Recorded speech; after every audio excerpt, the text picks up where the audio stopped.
Què tal? Benvinguts, benvingudes, com esteu? Espero que estigueu molt i molt bé. Avui nou vídeo, un vídeo molt especial per mi. Un vídeo que li portava donant voltes des de fa bastant de temps i que crec que pot ser del vostre agrat. Com ja sabeu, sóc un dels cofundadors del Festival Ceba Negra, dedicat al True Crime. També tinc un podcast i un directe que es diu Enigmes Pendents, on també tractem casos reals. I bé, és que en general al llarg de la meva vida sempre m'ha fascinat tot el món aquest del misteri, ja siguin crims reals, crims sense resoldre, misteris potser més paranormals entre cometes, però tot el que és el misteri sempre m'ha fascinat, intentar entendre què ha passat allà. I una de les meves grans obsessions des de ben petit són els casos que mai s'han pogut resoldre, els casos que han quedat oberts. I al llarg de tot aquest temps he llegit molt sobre diferents casos i avui us porto els 5 casos que per mi són els meus 5 casos preferits, els 5 casos que sempre que hi ha nova informació o trobo un article o un llibre dedicat al tema me'ls acabo llegint o mirant el documental o el que sigui. Esteu preparats pel misteri? Doncs comencem perquè hi ha bastanta tela. El niño pintor de València és un cas, ja podríem dir, clàssic, situat l'any 1987, amb un nano d'uns 15 anys que resulta que tenia una habilitat especial que el feia una mica diferent a la resta. A aquest nano se li donava molt bé el pintar, pintava quadres i tenia molta mà, molt talent. Anava a una escola d'arts i ja destacava llavors, i resulta que un bon dia li van proposar anar a exposar. El nano estava molt content, molt il·lusionat, i resulta que bé, va pintar el quadre molt ràpid, molt bé, com ho feia sempre, li van penjar el quadre a l'exposició i el dia de la inauguració el van convidar a anar-hi. Com que ningú podia acompanyar-lo ni anar-hi, va resultar que va decidir anar-hi sol fins allà, agafant l'autobús. Surt de casa, agafa l'autobús i a partir de llavors no en sabem absolutament res. Aquest nano ha desaparegut.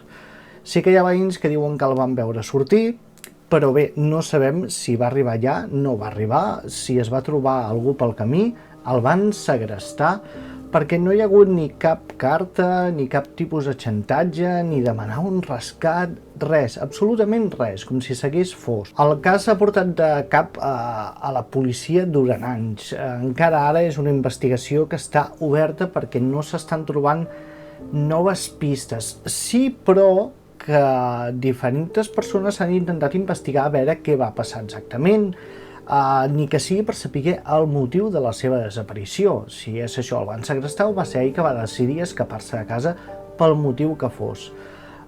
Luz en la oscuridad, la sèrie documental que està fent Carles Porta per Movistar, van tractar el tema recentment a la primera temporada. I sí que han donat nous detalls que poden semblar interessants, com per exemple intentar descobrir quin va ser el moment exacte en què es va perdre la seva pista. I també hi ha hagut al voltant del cas durant molts anys molta rumorologia. Per exemple, es deia que l'havien segrestat per fer falsificacions d'art. Degut al seu talent, s'havia dit que l'havien segrestat i l'havien portat a Europa del Nord, que l'utilitzaven per això, però bé, després de tants anys potser és una mica estrany. I clar, si el van segrestar amb altres propòsits i hagués acabat mort, tampoc s'ha trobat mai el seu cadàver. Sigui com sigui, és una incògnita molt gran que no tenim res. És molt estrany, un nano que té el que sembla un do natural que el fa diferent i la seva desaparició. Està lligat als dos conceptes o no? Un any abans, l'any 1986, una família, pare, mare i fill de 10 anys, van amb un camió cisterna d'àcid. Van recorrent Espanya, tenen d'anar del punt A al punt B, tot una cosa dins de la normalitat entre cometes. El pare era transportista i es dedicava a això. Bé, quan estan fent el trajecte, el camió aquest s'estimba i pateixen un accident que suposem que és mortal. Els cadàvers del pare i la mare apareixen, socarrimats, cremats per l'àcid, però apareixen, però no hi ha ni rastre de la criatura. Però, sempre hi ha un però, resulta que hi ha testimonis, clar, això passa enmig d'una carretera, I hi ha gent que va aparèixer, diuen que va aparèixer un parell de persones que seguien el camió durant molta estona, que van segrestar el nen, o que sospiten que el van segrestar. D'altres diuen això de diferents vehicles que semblava que anaven seguint el camió, i també hi ha rumors, fins i tot, que diuen que el pare en realitat tenia problemes amb deutes i tràfic de drogues, s'ha dit de tot, la veritat. Però poques proves concloents hi ha, més enllà de que no hi ha cadàver. O sigui, per molt greu que fos l'accident i que l'àcid cremés els cossos, alguna prova de la seva existència del nano tindria que haver-hi. Però no hi ha absolutament res, no es va trobar mai res.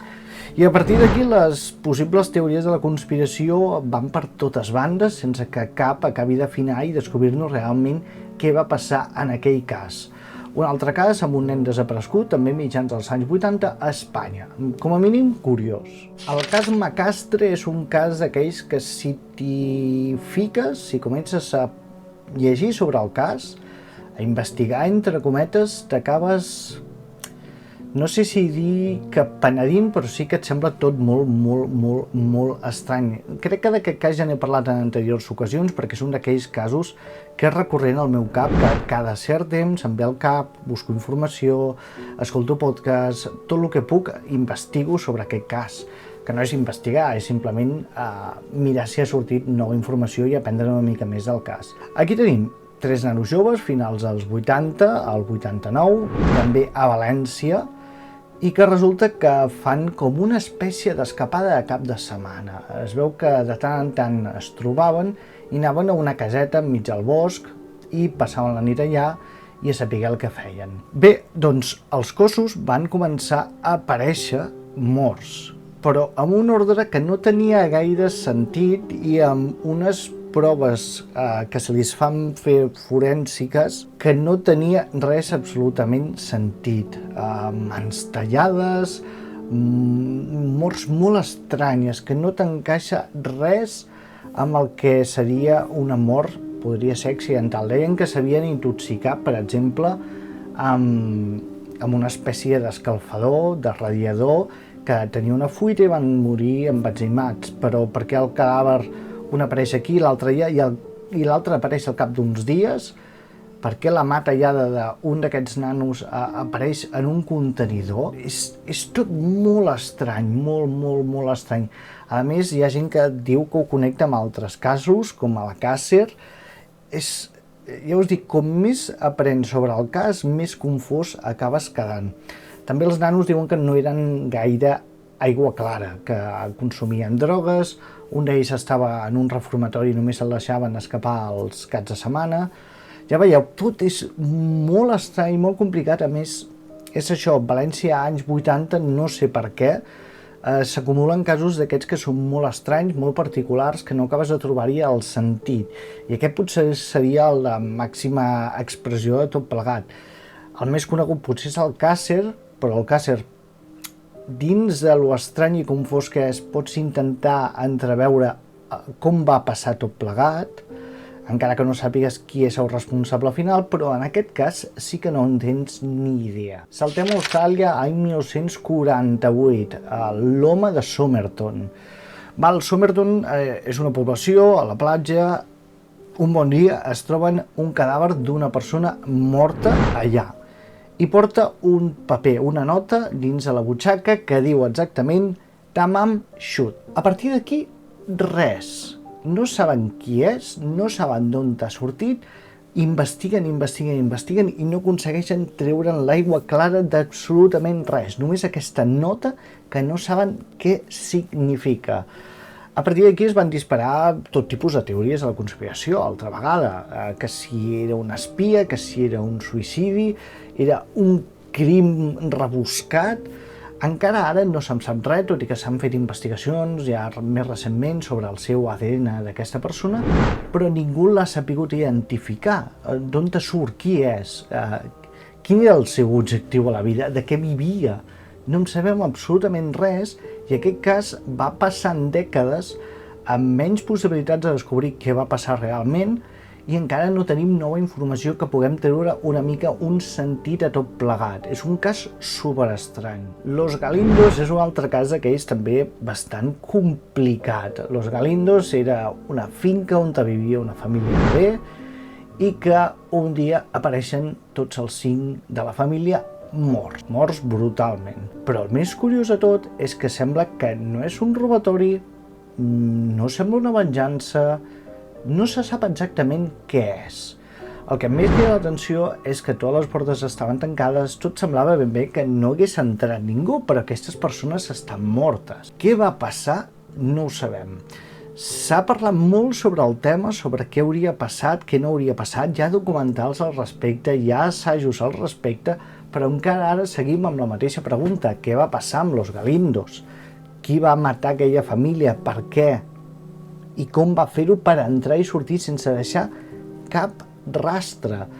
Encara ara no se sap qui pot ser el culpable i ja descarto bastant que es pugui arribar a descobrir un cas molt misteriós que ha portat a cap a la comunitat del misteri durant anys i que jo crec que acabarà sent un misteri sense resoldre per la resta dels temps. Un cas absolutament estrany, sense sentit, que no saps per on agafar-lo.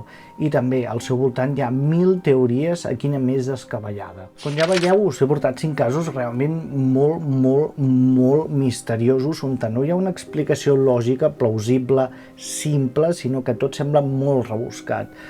Potser Sherlock Holmes o Poirot intentarien treure-li l'entrellat amb èxit, però jo com a mínim no ho he investigat plenament allà, però des de la llunyania ja em sembla tot molt estrany. Hi ha més casos d'aquests, us he portat els 5 que més m'impacten, però si us ha agradat el vídeo puc fer més vídeos al voltant de misteris d'aquest tipus, que n'hi ha un fotimer i n'hi ha de molt peculiars, molt estranys. Si n'hi ha algun en particular que t'interessa que parli, doncs deixeu aquí els comentaris i ho puc parlar en un pròxim vídeo. De mentre, busqueu informació sobre aquests casos, que teniu entreteniment per hores i hores i hores, i les teories conspiratives són per tot arreu, bastant divertit de seguir. Per cert, recorda que em pots seguir, marca un like, subscriu-te al meu canal per estar sempre al corrent dels meus nous vídeos. Ens veiem pròximament.